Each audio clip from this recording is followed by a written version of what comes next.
বিড়ালকে ভালোবাসবেন। ও মুসলমান শুনে নাও, আল্লাহ নবীজি, ও মুসলমান শুনে নাও, দিলের কান্ডা লাগা শুনে নাও, পৃথিবীর মধ্যে মহামানব যারা আছে দুনিয়ার মধ্যে বিড়ালকে ভালোবেসেছে। এই বিড়াল একটা গৃহপালিত পশুর মধ্যে পড়ে যায়, এটা এত প্রভুভক্ত হয়, এত মুসলমান শুনে নাও, বিড়ালটাকে অত্যন্ত মায়া করবেন। বিড়ালটা যদি দোয়া করেন, বিড়ালটাকে বিনা কারণে কোনো বিষ দিয়ে মারবেন না, কোনো কিছু দিয়ে মারবেন না। ও মুসলমান শুনে নাও, বিড়ালটাকে যত্ন করবেন। বিড়াল যদি অভিশাপ করে, বিলাই যেটা বলা হয়, অভিশাপ করলে সঙ্গে সঙ্গে আমার আল্লাহ কবুল করে নাই। বিড়ালের অভিশাপে মানুষ ফকির হয়ে যায়, বিড়ালের অভিশাপে মানুষগুলো ধ্বংস হয়ে যায়, বিড়ালের অভিশাপে দুনিয়ার সংসারের মধ্যে অশান্তি লেগে যায়। বিড়ালকে ভালোবাসলে, ও মুসলমান শুনে নাও, এই বিলাইকে ভালোবাসলে, বিলাই যদি দোয়া করে, বিলার দোয়ায় আল্লাহ দরবারে অনেক ফায়দা লুটতে পারবেন। জোরে জোরে চিল্লায় বলা যাবে না মারহাবা। এখানেও নবী বিড়ালকে ভালোবাসতেন। এখনো মক্কা মদিনা অসংখ্য বিড়াল আছে যারা মদিনায় গেছেন হজ করতে। আমাদের সভাপতি সাহেবও গেছে। অসংখ্য বিড়াল গুলো দেখবেন মদিনার মনোয়ারায়, রাসূলুল্লাহ রওজার আশেপাশে, কাবা শরীফের আশেপাশে অসংখ্য বিড়াল। ধরে বলেন ঠিক কিনা? এত সুন্দর বিড়াল যারা মক্কা মদিনায় দেখে আসছেন তাদের কাছে জিজ্ঞাইবেন বিড়াল আছে কিনা। আছে। এই বিলাইদেরকে ভালোবাসবেন, বিলাইকে অভিশাপ দিবেন না। একবার এক মহিলা অমুসলমান রাসূলুল্লাহর কদমের মধ্যে একজন বিড়ালকে বিস্মান করায় মেরে ফেললো। রাসূলুল্লাহ যখন সংসারের মধ্যে অশান্তি অমঙ্গল শুরু হলো, নবীর কদমে আসলেন, ইয়া রাসূলুল্লাহ, ইয়া হাবিবাল্লাহ, আমাদের অশান্তির কারণ কি? জিবরিল আমিন এসে বলে, ইয়া রাসূলুল্লাহ, ইয়া হাবিবাল্লাহ, উনি যে বিড়ালটাকে পালন করতেন, বিড়ালটাকে অনেক কষ্ট দিয়ে মারছে, খানা দেয় নাই, ঘরের ভিতরে আটকায় রাখছে, নির্যাতন দিয়ে মারছে, এত কষ্ট পেয়ে বিড়াল ছানাটা মারা গেছে। ওই বিড়ালটা বরদোয়া আল্লাহর দরবারে কবুল হয়ে গেছে। তওবা করছে, তওবা করার পর নবীজি নিজেই বলছে বিড়ালকে ভালোবাসো। আর নবীর সাহাবী আবু হুরায়রার মুখের মধ্যে একবার বিড়াল নবীজি আলোচনা করতেছিলেন সাহাবীদেরকে নিয়ে। বিড়াল ছানার পিতা আবু হুরায়রা, আল্লাহু আকবার বলেন না, বিড়ালের পিতা হঠাৎ করে কুসের মধ্যে বিড়াল ডেকে উঠছে। নবীজি বললেন, এ আবু হুরায়রা। সবাই আশ্চর্য হয়ে গেলেন, এবার বিড়াল ছানার আব্বা কি ডাক।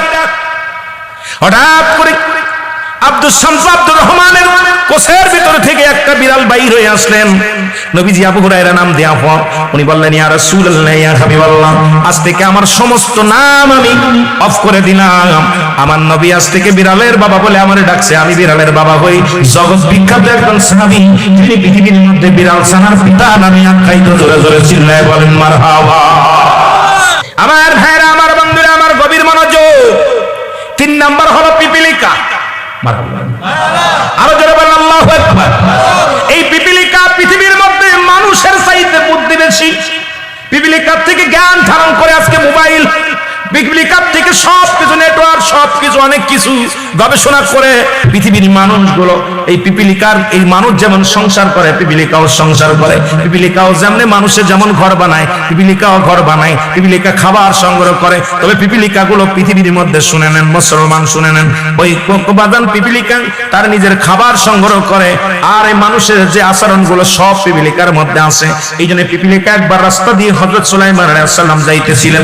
ওই পিপিলিকা রানী বলতেছিলেন, পিপিলিকার দলেরা শোনো, নবী সুলাইমান আসতেছে ঘোড়া সৈন্য নিয়ে, হাতি সৈন্য নিয়ে, তার লোকজন আসতেছে। তোমরা ঘোড়ার পায়ের মধ্যে পড়িয়া যদি পিষ্ট হয়ে যাও, যদি মারা যাও, তাহলে তোমরা তাড়াতাড়ি মৃত্যুর ভয়ে তোমরা তাড়াতাড়ি যার যার ঘরে ফিরে যাও। এই আওয়াজটা সুলাইমান আলাইহিস সালামের কানে শুনেছিলেন। সুলাইমান আলাইহিস সালাম সেদিন মিসকি একটা হাসি দিয়ে বলেছিল পিপিলিকারে, শুনে নাও, পিপিলিকার কথাগুলো সুলাইমান আলাইহিস সালাম শুনেছিল। আমার ভাইরা, আমার বন্ধুরা, আমার শুনে নাও, এই পিপিলিকাকে বিনা কারণে মারবেন না। যদিও কোন পিপিলিকা, ও মুসলমান শুনে নেন, অনেক পিপিলিকা আছে যারা বিষাক্ত, গায়ের মধ্যে কামড় দিলে চুলকানি হয়ে যায়, অনেক কষ্ট হয়, ব্যথা পান। ও মুসলমান শুনে নাও, তারপরেও তাকে ইচ্ছাকৃত মারবেন না, পুরাবেন না। যদি পারেন তাদের জন্য, তাদের থেকে একটু আলাদা হয়ে যাবেন। যদি পারেন পিপিলিকায় খাবার যদি সরাইয়া দেন, পিপিলিকাকে খাবার দিলে ওই যে খাবারটা পড়ে যায়, এই খাবারটা দিয়া কখনো পিপিলিকাকে মারবেন না। অনেক মানুষ দেখা যায় ফান পেতে পিপিলিকাকে শেষ করে দেয়, বিস্ফোরক করে পিপিলিকাকে শেষ করে দেয়। আমার নবীজি বারণ করেছেন, সুলাইমান নবী বারণ করেছেন, পিপিলিকার জন্য খাবারের ব্যবস্থা করে দেন। আবার যে খানাটা পড়ে যায়, এটা পিপিলিকা যখন নিয়ে সংগ্রহ করে, খবরদার তাদেরকে মারবেন না। এই পিপিলিকা দোয়া করলে আল্লাহর দরবারে মানুষের উন্নতি হয়। জোরে জোরে চিল্লায় বলেন মারহাবা। আর একটু জোরে বলেন। এ মুসলমান শুনে নাও, কুকুরের কথা বলতেছিলাম। কুকুর, এটার নাম কি? আরো জোরে বলেন, প্রাণীটার নাম কি? কুকুর। এ মুসলমান কিনা? ঠিক কিনা?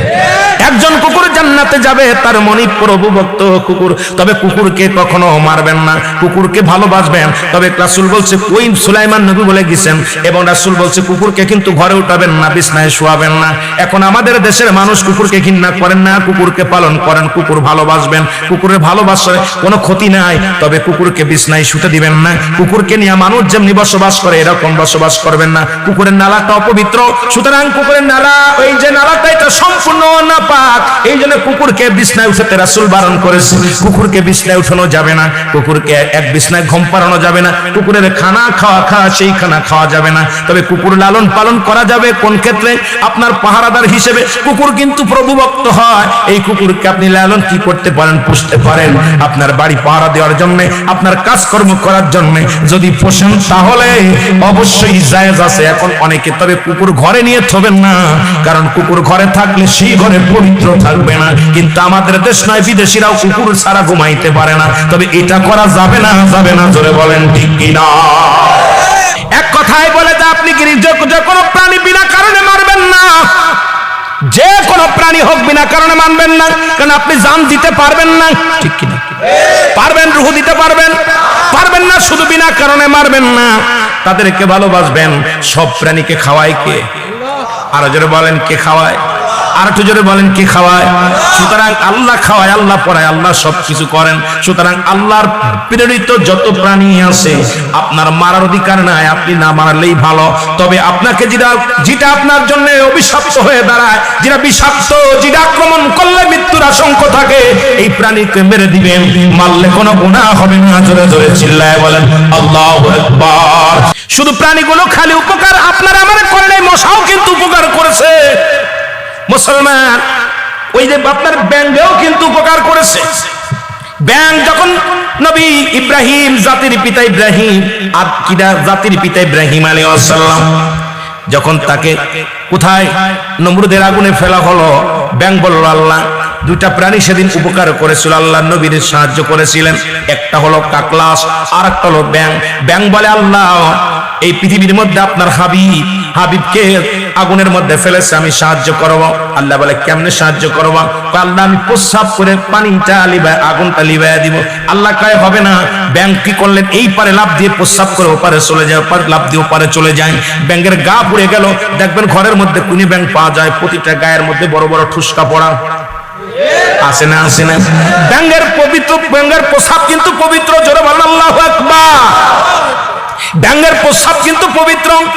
আমার আল্লাহ ডাকতে বলে, ব্যাঙ রে, ইব্রাহিম নবীর সাহায্য করেছি, জাতির পিতারে সাহায্য করেছি, এখন তুমি কি চাও? কয়, আল্লাহ গো, আমি কিচ্ছু চাই না।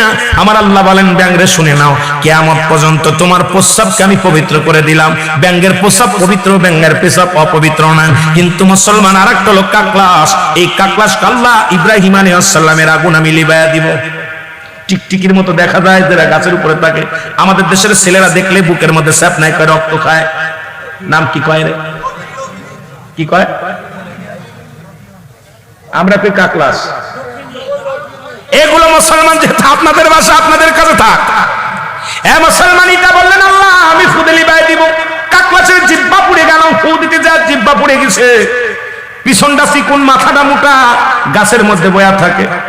মুসলমান শুনে নেন, বলে আল্লাহ বলেন, কাকলাসে তুমি কি চাও? বলে, আল্লাহ আমি কিচ্ছু চাই না, তোমার ইব্রাহিমের আগুন লিবাইয়া দিছি। কয়, কি গাম লিবাইলি? কয়, ফুদে লিবাইছি। সুবহানাল্লাহ বলেন না? জিহ্বা পুড়ে গেছে। আল্লাহ কয়, কাকলাসে কিয়ামত পর্যন্ত তোর খাবারের চিন্তা হবে না, তুই গাছের মধ্যে বৈশা নিঃশ্বাস টান দিবি, পেট ভরে যাবে। জোরে বলেন সুবহানাল্লাহ। কাকলাস কোনদিন খাবার খায় না, ও গাছে উঠা। এই জন্য আমরা মানুষ দেখলে কই রক্ত খাচ্ছে, তাড়াতাড়ি মার। ঠিক কিনা? সুতরাং সমস্ত প্রাণী আল্লাহ পাঠাইছে কাদের জন্য? বান্দার কল্যাণের জন্য, নবীদের কল্যাণের জন্য। মুসলমান, সমস্ত মাখলুকাতের শ্রেষ্ঠ মাখলুকাত আমার আল্লাহ এই মানব জাতিকে করছে। জোরে বলেন ঠিক কিনা? শক্তিতে বড় না করলেও বুদ্ধিতে বড় করছে। কথা বলেন। সমস্ত মাখলুকাত অনুগত্য করে মানুষের চাকরি করে, গোলামি করে। পাখিগুলো বলেন, বাঘগুলো বলেন, হাতিগুলো বলেন, কত টন টন ওজন পাখি, কত টন টন ওজন আলা একটা হাতি, এই মানুষে তারে চালায়। হাতি যদি কয় তোর ঘাড়ের পথে নাম, কথা বলেন, বাঘেরে প্রশিক্ষণ দেয়, সুন্দরবনে সব জায়গায় প্রশিক্ষণ দেয় মানুষে, হাতিগুলো লালন পালন করে মানুষে, বড় বড় গরুগুলো জবাই করে মানুষে। যদি শক্তিতে যদি বাদান বড় হতো তাহলে মানুষ একটা গরু জব করে খাতে পারত না, কারণ আল্লাহ এই বুদ্ধি দেয় না। কয়েকশো বা বাদান 200 মন 500 মন 50 মন না গরুটা এই মানুষই ধরে জবাই করে। মুসলমান শুনে নেন, এই ক্ষমতা, এই পাওয়ার, এই বুদ্ধি একমাত্র মানব জাতিকে আল্লাহ দান করেছে। যারা বলেন ঠিক কিনা? আমার ভাইরা, আমার বন্ধুরা, আমার নেককার বান্দার রূহ যখন বাইর করতে আসে, নেককার বান্দার মাথা দিয়ে প্রবেশ করতে চায়, মাথা দিয়ে যখন প্রবেশ করতে চায়, মাথা বলবে বান্দারে দাঁড়াও, ফের ও আজরাইল দাঁড়াও, আমার এই মাথা দিয়া আমার মাওলা সিজদা করেছি, এই জমিনের মধ্যে সিজদা মেরেছি, সুতরাং মাথা দিয়ে আমি তোমারে প্রবেশ করতে দিতে পারি না।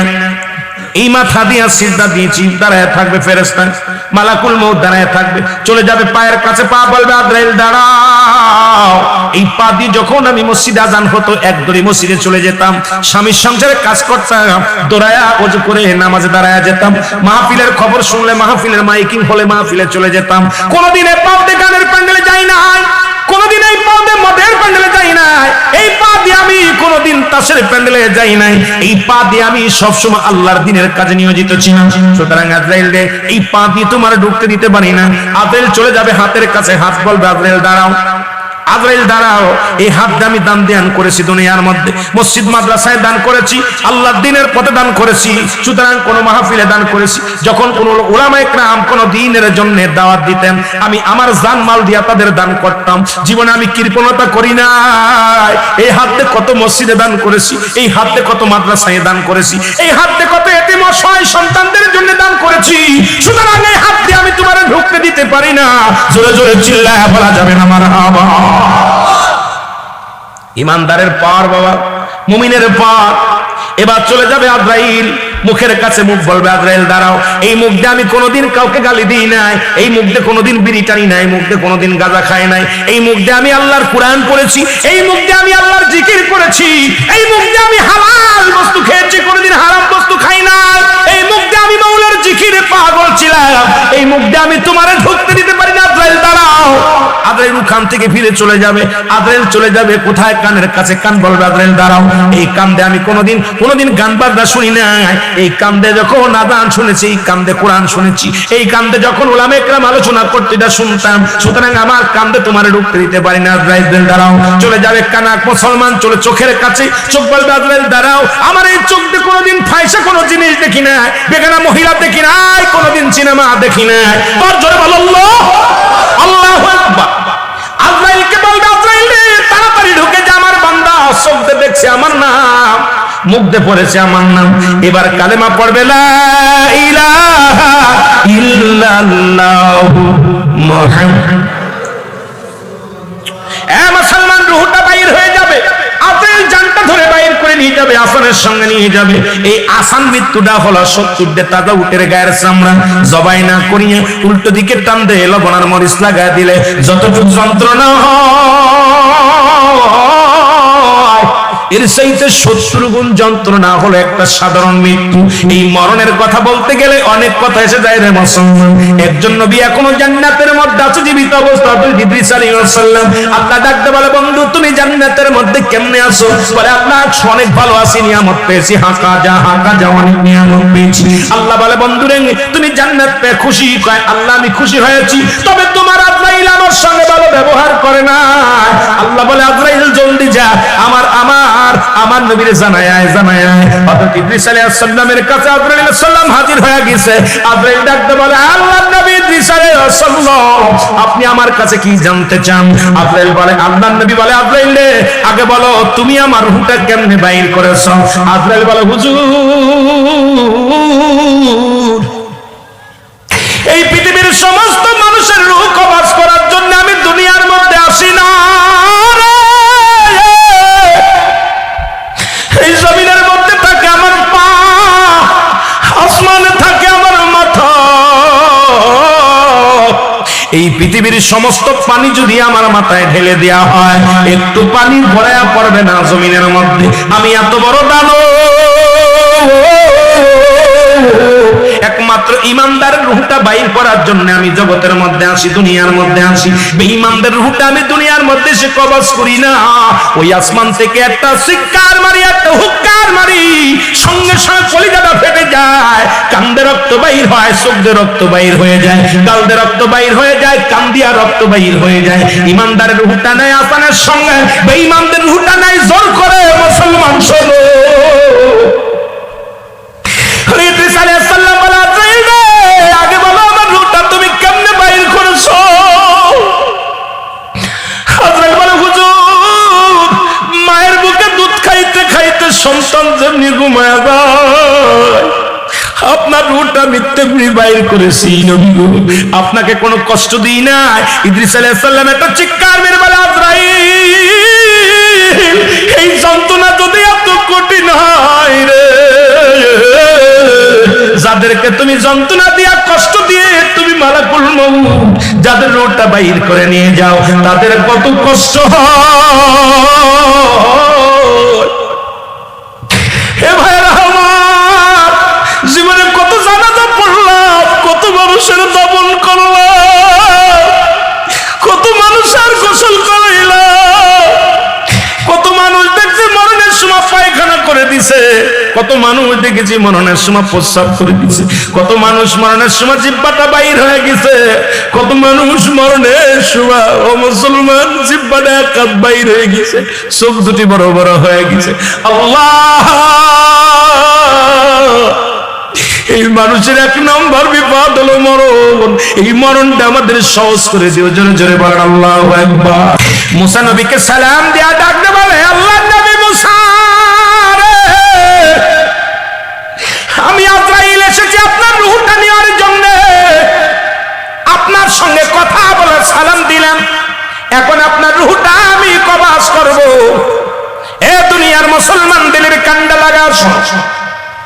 মুসা আলাইহিস সালাম বলে, আজরাইল, আগে বলো আমার জানটা তুমি নিবা, রূহটা বাইর করবা কোন জায়গা দিয়া? আজরাইল কয়, আল্লাহর নবী গো, আমি আপনার জানটা নিব মুখ দিয়া। কি দিয়া নিব? আপনার মুখ দিয়ে নেব। মুসা আলাইহিস সালাম কয়, আজরাইল, অসম্ভব, আমার মুখ দিয়ে তোমারে ঢুকতে দিতে পারি না, কারণ এই মুখ দিয়ে আমি আল্লাহর সঙ্গে কথা বলেছি, এই মুখ দিয়ে আমার মাওলার সঙ্গে কথাবার্তা বলেছি, এরে আমি আল্লাহর সঙ্গে তুর পাহাড়ে সল করেছিলাম, কথা বলেছিলাম, আমার এই মুখ দিয়ে তোমার আমি দিতে পারি না, যেতে দিতে পারি না রে আজরাইল। আজরাইল কয়, নবী গো, তাহলে আপনার জানটা নিব আমি আপনার চোখ দিয়া। আপনার নবী বলার সঙ্গে সঙ্গে বললেন, আজরাইল শোনো, এই জানটা তুমি আমার চোখ দিয়ে নিবা ভাবলে কেমন করে? আমি এই চোখ দিয়ে আমি আল্লাহর নূরের তাজাল্লি দেখছি গো, আল্লাহর সঙ্গে যখন দেখা করতে গিয়েছিলাম আল্লাহর নূরের তাজাল্লি দেখছি, সুতরাং আমার চোখ দিয়ে তোমারে ঢুকতে দিতে পারি না। আজরাইল,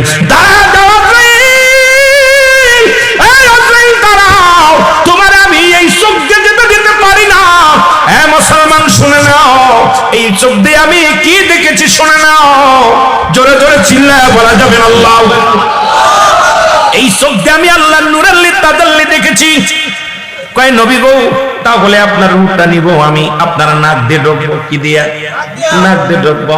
আই মুসা আলাইহিস সালাম, আজরাইল দাঁড়াও, আমার নাক দিয়ে তোমারে ঢুকতে দিতে পারি না, কারণ আল্লাহ রাব্বুল আলামিনের সঙ্গে যখন দিদার করেছিলাম এই নাক দিয়ে আমি জান্নাতে ঘিরান নিয়েছিলাম। ওই যখন আমি আল্লাহর সঙ্গে দিদার করেছিলাম তখন আমি ওই করতুর পাহাড়ের মধ্যে যখন দাঁড়াইলাম তখন আমার আল্লাহ পাকে যখন আসলেন আমার সঙ্গে দেখা করার জন্য, এমন একটা ঘিরান এসে আমার নাকে লাগছে। আমি আমার মালিকরে জিগাইলাম, মালিক গো, এটা কিসের ঘিরান? কয়, মুসা রে, এটা জান্নাতে ঘিরান, জান্নাতি খুশবের ঘিরান। তুমি আমার নাক দিয়ে ঢুকতে পারো না। আজরাইল কয়, নবী মুসা চুপ করো, আমার হুকুম আছে, আমার ইচ্ছা জমিন দিয়ে সেমিন দিয়ে আমি নিব, যেখান দিয়ে ঢোকার দরকার সেমিন দিয়ে ঢুকবো, কথা বলো না। আজরাইল দাঁড়াও। আজরাইল যখন মুসা আলাইহিস সালামকে ধমক দিছে, মুসা আলাইহিস সালাম রাগান্বিত হইয়া আজরাইলকে এমন একটা থাপ্পড় লাগাইছে, এক থাপ্পড়ে আজরাইলের চোখ দুটি কানা হয়ে গেছে। জোরে জোরে চিন্তা বলা যাবে না মারহাবা। আল্লাহ বলে, আজরাইল, আজরাইলে দাঁড়া। কয়, কি হয়েছে? আল্লাহ এত জোরে এক থাপ্পড় লাগাইছে, আমি আজরাইল কানা হয়ে গেছে, চোখ দুটো উপড়ে গেছে। আল্লাহ আজরাইল এদিকে, তোর চোখ দুটি আমি আমার হাবিবের খাতিরে ছেড়ে দিলাম, যা। সঙ্গে সঙ্গে আজরাইলের চোখ দুটি ভালো হয়ে গেছে। জোরে বলেন মারহাবা। আল্লাহ রাব্বুল আলামিন কুদরতি হাত দিয়ে আদরাইলে চোখ দুটি সেরে দিলেন, কয় আমার ওই বন্ধুদের খাতিরে আর পৃথিবীতে যত নবী পাঠাইলাম সমস্ত নবীদের চাইতে একটু রাগী হলো আমার নবী মুসা। আমার দোস্ত একটু রাগান্বিত করা একটু বেশি। তোর আর আজরাইলে তোর জানতা মুসা নবীর নেওয়া লাগবে না। মুসা নবীর সঙ্গে এখন দেখাশোনা আমি করব, তার রুহটা আমি নিব, আমি তার সঙ্গে জানতা কবজ করব। তোর আর যা লাগবে না আমার নবীর মুসার কাছে। যেহেতু আমার নবী মুসা খুব রাগান্বিত মানুষ, এখন তোরে থাপড় মারছে, না পালি তোরে মেরে ফেলবে, তোর আর যাওয়ার দরকার নাই। এখন মুসার লগে আমার হবে সাক্ষাৎ। জোরে বলেন আজরাইল আল্লাহ আমার মাফ করেন, আমি যেতে পারবো না। তোরা যা লাগবে না, তোরা আমি জানতাম কবজ করতে যাওয়া লাগবে না, আমি মুসার লগে কথা বলে দেখবো, আমি এটা ব্যবস্থা করবো। সুবহানাল্লাহ বলেন না।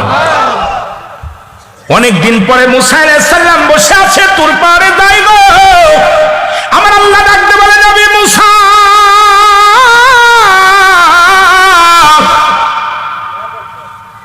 মুসা রে আজকে আমি একটু তোমার সাথে কথা বলতে চাই। আল্লাহ কইলেন মুসা রে দোস্ত তোমার লগে একটু আলাপ ছিল। কি আলাপ? কয় আপনি যদি চান যতদিন ইচ্ছা বাঁচতে পারেন, আপনার জানটা কবজ হবে না। আপনি যদি চান একটা বকরি বরাবর, একটা মহিষ বরাবর যত পশম আছে একটা মেশির গায়ে, এত সব বছর যদি আপনি হায়াত চান তাও আমি আপনার দিব। মুসা আল্লাহ দিবেন তো ঠিক আছে, তারপরে কি হবে? তারপরে মরণ হবে। আল্লাহু আকবার বলেন। তারপরে কি হবে? মুসা আল্লাহ কি শুনাইলা? তারপরও যদি মরণ হয়, এতদিন হায়াত করার পরও যদি মরণ হয় তাহলে বেঁচে লাভ কি? যেতে যেহেতু হবে তাহলে আর বেঁচে লাভ কি রে আল্লাহ? আরে দুনিয়ার জিন্দেগি ভালো লাগে না, কাজকর্ম করা লাগে, ইবাদত বন্দেগি করা লাগে, ওর চাইতে তুমি নিয়ে যায় ভালো। জোরে বলেন আল্লাহু আকবার। হায়াত দিবা পশুর গায়ে পশম বরাবর পর্যন্ত, কিন্তু তারপরেও তো মৃত্যু হবে। সুতরাং আমার বেঁচে লাভ কি? তাহলে যদি বেঁচে থাকতাম তাহলে এক ব্যবস্থা হতো, এরপরে তো আমার যেতেই হবে, তাহলে আর হায়াত চেয়ে লাভ কি? এবার মুসা আলাইহিস সালাম বৃদ্ধ হয়ে গেলেন, লাঠি দিয়া ভর দিয়া হাতে। হঠাৎ একদিন মনটা খারাপ হয়ে গেছে, মুসা আলাইহিস সালাম ডাকতে বলে আমার আল্লাহ, শেষ বয়সে আর একটা বার আপনার সঙ্গে দেখা করতে চাই, দিদার করতে চাই। আমি আপনার কাছে চাওয়া আমার মরণের আগে না জানি কখন মরণ হয়, এই মরার আগে একবার আপনার সাথে একটু সাক্ষাৎ করতে চাই। আল্লাহ কয় তুর পাহাড়ে আয়। মুসা নবীর তুর পাহাড়ে নিয়ে গেলেন, অনেক কষ্ট করে তুর পাহাড় উঠলেন, লাঠিখানা বর দিয়ে অনেক কষ্ট করে তুর পাহাড় উঠছে। আল্লাহর সঙ্গে অনেক আলাপ হলো, অনেক বিষয় নিয়ে কথা হলো আল্লাহর সঙ্গে। সুবহানাল্লাহ বলেন। আল্লাহর সঙ্গে অনেক বিষয় নিয়ে আলাপ হলো। এবার মুসা নবী আল্লাহ আমি এবার বিদায় নিই। কয় বিদায় নিবা? হাতের মধ্যে কি? কয় লাঠি। কয় লাঠি দিয়ে একটা পাহাড়ের উপরে বাড়ি মারো। বাড়ি মারলেন, একটা বাড়ি মারছে। বাড়ি মারার পর দেখে হঠাৎ করে একটা নদী হয়ে গেছে। মুসা নবী আশ্চর্য হয়ে গেল, পাহাড়ের মধ্যে নদী। আল্লাহ এত সুন্দর চমৎকার একটা নদী। আল্লাহ কয় মুসা রে ওই নদীর পানির মধ্যে বাড়ি মারো। পানির মধ্যে বাড়ি মারলেন। বাড়ি মারার পর দেখতে পেলেন বিশাল একটা পাথর আসলো। এই পাথরখানা দেখা পর মুসা আলাইহিস সালাম বলে আল্লাহ, পাথর তো চমৎকার একটা পাথর নদীর মধ্যে ভেসে আসলো, তবে একটা কথা বলি আল্লাহ, আমার বনি ইসরাইলের যত কমের লোক আছে আল্লাহ সবার খাবারের ব্যবস্থা করে দিবা, সবার রিজিকের সন্ধান করে দিবা। আল্লাহ আল্লাহ তুমি আমার কোন মাখলুকাতকে, তোমার কোন মাখলুকাতকে না খায়া রাখবা না, আমার কোন কমের লোকের না খায়া রাখবা না। আল্লাহ কয় এই বিষয়ে তুই বলতে চাস? আসে মুসা, পৃথিবীতে যত মাখলুকাত আমি বানাইলাম রে, পৃথিবীর মধ্যে যত মাখলুকাত আমি বানাইলাম সব মাখলুকাতকে আমি খাই। যদি দেখতে চাও তাহলে পাথরের মধ্যে একটা বাড়ি হাঁকাও। মুসা আলাইহিস সালাম পাথরের মধ্যে একটা বাড়ি মারলেন। বাড়ি মারার পর দেখলেন একটা বিশাল একটা হরিণের বাচ্চা। হরিণের বাচ্চা দেখে আশ্চর্য হয়ে গেলেন মুসা আলাইহিস সালাম। পাথরের মধ্যে হরিণ এবং হরিণের মুখের মধ্যে কাঁচা কিছু ঘাস। সুবহানাল্লাহ বলেন। হরিণের মুখের মধ্যে কাঁচা ঘাস আমার আল্লাহ বলেন, মুসা বলে আল্লাহ এই হরিণের মুখে কাঁচা ঘাস। আমার আল্লাহ বলে মুসা রে শোন, পৃথিবীতে যত মাখলুক আমি তৈরি করেছি সবার খাবারের ব্যবস্থাও আমি আল্লাহ করে রাখছি, সুতরাং সবাইকে আমি খাওয়াই। ওই পাত্রের মধ্যে হরিণ আছে ওটাও আমি খাওয়াই। আমি সেই খোদা, সেই রব, সেই আল্লাহ। জোরে বলেন মারহাবা। এ দুনিয়ার মুসলমান,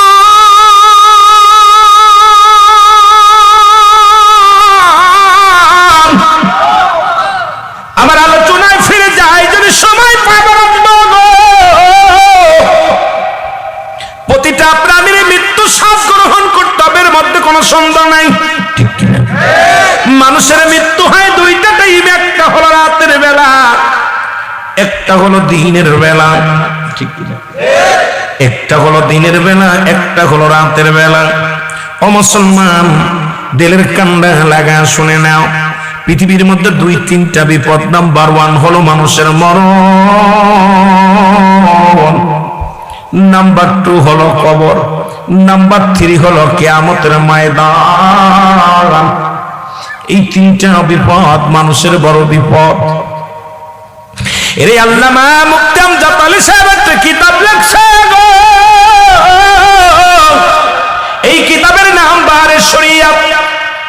এই কিতাবের মধ্যে লিখতে যা বললেন, দুনিয়ার মানুষ শোনো, একটা সাধারণ মৃত্যু 70টা তাজা উটের গায়ের চামড়া জবাই না করিয়া উল্টো দিকে টান মারিয়া লবণ আর মরিচ লাগা দিলে যতটুকু যন্ত্রণা হয়, 70টা তাজা উটের গায়ের চামড়া জবাই না করিয়া উল্টো দিকে টান মারিয়া লবণ আর মরিচ লাগা দিলে যতটুকু যন্ত্রণা হয়, এর চাইতে 70 গুণ যন্ত্রণা হলো একটা সাধারণ মৃত্যু।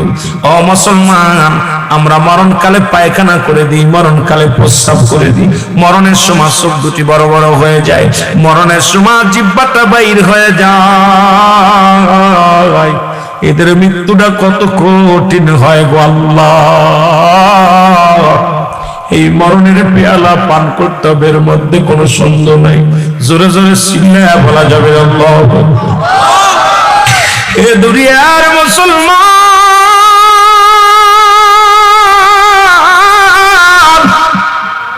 এই দুনিয়ায় আসার সিরিয়াল আছে, যার কোনো সিরিয়াল নাই। দেখা যায় বাবা জিন্দা, সন্তান নাই, সন্তান জিন্দা, বাবা নাই। বাবার লাশ সন্তানের কাঁধে, সন্তানের লাশ বাবার কাঁধে। ও মুসলমান, বাবার লাশটা সন্তান কাঁধে নিয়েছে, সেই বাবাই জানে সন্তানের লাশ কত ভারী, বাবার লাশটা কত ভারী ওই সন্তানে জানে। দুনিয়ার এমনই নিয়ম, আসার একটা সিরিয়াল আছে, যার কোনো সিরিয়াল নাই। কত মানুষের দাপন করাইলা, কত মানুষের গোসল করাইলা, কত মানুষের চির বিদায় করে দিলা। একদিন তোমার ডাক এসে যাবে, একদিন তোমার বিদায় নেওয়া লাগবে। হে মুসলমান, এই বিদায়ের জন্য হযরত আজরাইল আলাইহিস সালাম উনি আসলেন হযরত মূসা আলাইহিস সালামের কাছে। জোরে জোরে চিল্লায়া বলা যাবে না আল্লাহু আকবার।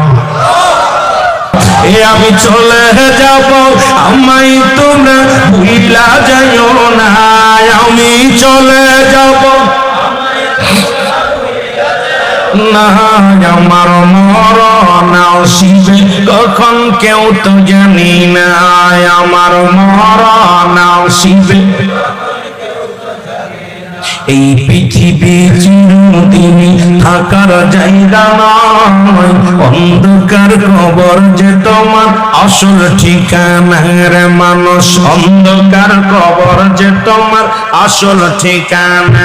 এই আমি চলে যাব, আমায় তোমরা ভুইলা যাইও না। আমি চলে যাব না, আমার মরণ আসিবে কখন কেউ তো জানি না। আমার মরণ, টাকা পয়সা দালান কোটা জায়গা করেছি, সব কিছু ফেলাইয়া যাদি একাই চলেছি রে। আমি সব কিছু ফেলাইয়া যাদি, আমি যাবার কালে ভেবে দেখি আমার কেহ নাই। আমি যাবার কালে ভেবে দেখি না আমার মরণ আসিবে তখন কেউ তো জানি না আমার মরণ